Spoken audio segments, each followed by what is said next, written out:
Good morning, my brothers and sisters. Welcome to episode number 40 of Be With Me. We're following Jesus along a chronological walk through the Bible and through the great week and through the great day. And we are on the morning of Good Friday. Jesus has been all night long in various Jewish trials, one with Ananias and then Caiaphas and then the Sanhedrin. So he's been through basically three interrogations through the Jews. They've made him guilty and are sending him to Pilate now, to the official Romans. So the time is early on Friday morning. That is Good Friday. This is from John chapter 18. It's in all the Gospels, but we're just going to read it out of John 18, verse 28. Then they led Jesus from the house of Caiaphas to the governor's headquarters. It was early morning. Friday, Good Friday. They themselves did not enter the governor's headquarters so that they would not be defiled, but could eat the Passover. The Passover is going to be eaten later that day. They're very aware of that. So Pilate, watch this part. He goes outside and then he goes inside after a while, which is cool.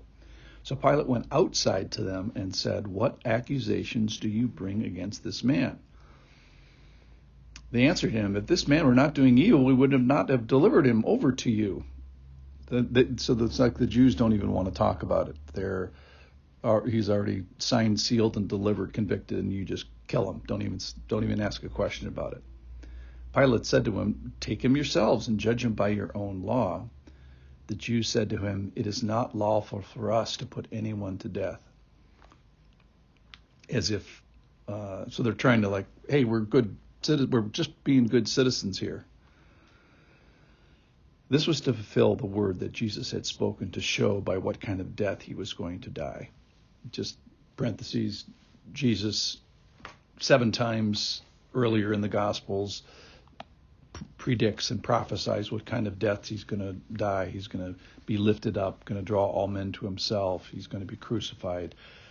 So this is no surprise that the Jews are going to hand him over to the Roman authorities, and he's going to die a Roman death, if you will. All right, verse 33. So Pilate entered his headquarters again and called Jesus and said to him, "Are you the king of the Jews?" So pay attention what happens here. He was outside, and then he's going to go inside. So inside, no Jews are going to go so they don't get defiled. So inside, we find Pilate having a private interaction with Jesus. And he asks him, "Are you the king of the Jews?" Great question. Jesus asks even a greater question back, of course. Jesus answered, "Do you say this of your own accord, or did others say it to you about me?" In other words, Jesus is asking, are you asking me in a professional capacity, or are you asking me in a personal capacity? Do you say this of your own accord? Is this really a question from you where you're wrestling with, am I who I say I am? Am I the king of the Jews? Or are we just playing ball from a distance, and this is what the Jews say about me, and you're just holding this at arm's length? So it's a great question from Jesus. I'm going to say it again. Do you say this of your own accord? Are you the king of the Jews? Do you say this of your own accord, or did others say it to you about me? Pilate answered, "Am I a Jew? Your own nation and the chief priests have delivered you over to me. What have you done?"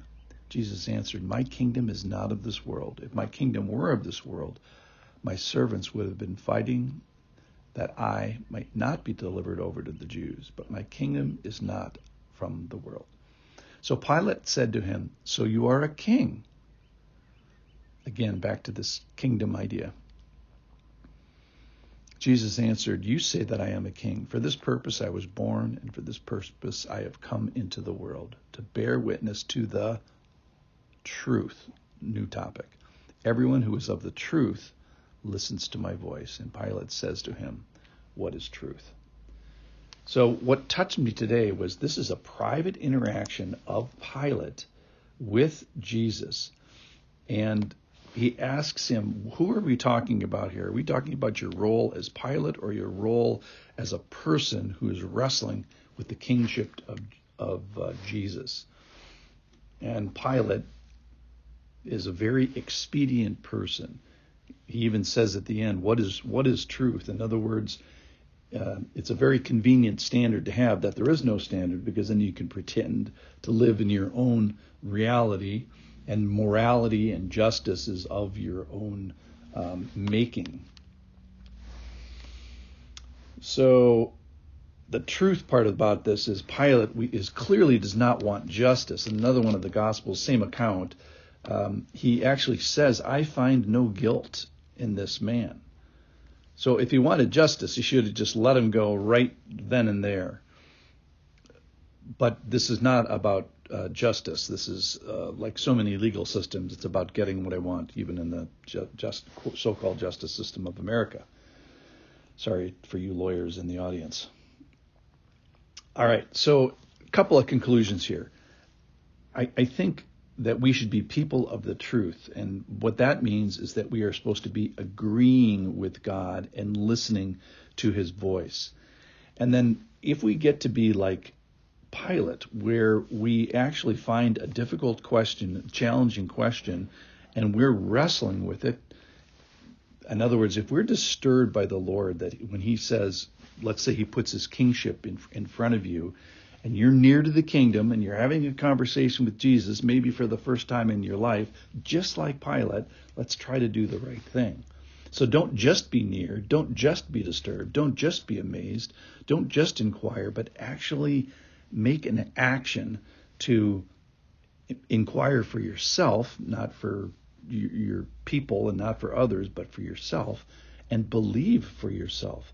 So my prayer today is that we, and maybe unbelievers, would help, Lord, tune our ears to you, to your voice, and make them people of the truth. And for you believers in the audience, help those who are trying to do this yielding. I'm sure it's a difficult, hard thing for them when they're near and they hear and they encounter the truth and they consider Jesus as king.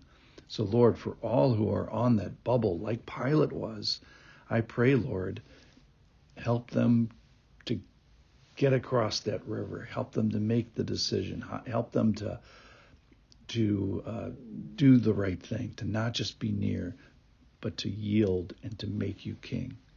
Thank you for listening, my brothers and sisters. I'll see you tomorrow.